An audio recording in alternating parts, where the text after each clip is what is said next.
My neighbor, Dave, decided to build a massive, 10-foot privacy fence that took up 3 feet of my backyard. When I showed him the property lines, he laughed and said, "What are you going to do about it, kid? I'm a high-powered contractor, and you're just a freelancer who works in his pajamas." He had no idea I was a freelance land surveyor. Dave didn't just build the fence, he started using my yard as a dump for his construction debris. He even put up a no trespassing sign on my side of the fence. I tried to be nice one last time, but he told me to get lost and threatened to call the cops if I touched his precious wall. So, I stopped talking and started measuring. I spent the weekend doing a deep dive into the city's historical records. I discovered that Dave hadn't just built on my land, he had built his entire luxury guest house over a massive, decommissioned municipal water main. Even worse, the city's right-of-way easement meant that nothing was allowed to be built within 5 feet of that pipe. I didn't call the city. Not yet. I waited until Dave threw a massive housewarming party for his new guest suite. While he was bragging to his friends about his expanded estate, I walked over with a city inspector and a sheriff.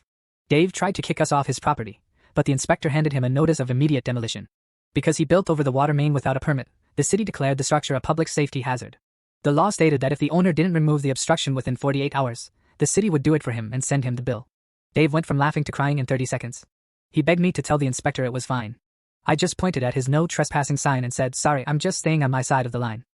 The city brought in the heavy machinery 2 days later. They didn't just take down the fence, they leveled the entire guest house to clear the easement. Dave ended up losing $200,000 in construction costs and was hit with $50,000 in city fines. Now, he lives in a house with no fence and a view of me sitting in my backyard, in my pajamas, sipping a cold drink. Would you have warned him, or let the bulldozers finish the job? Type bulldozer or warning below.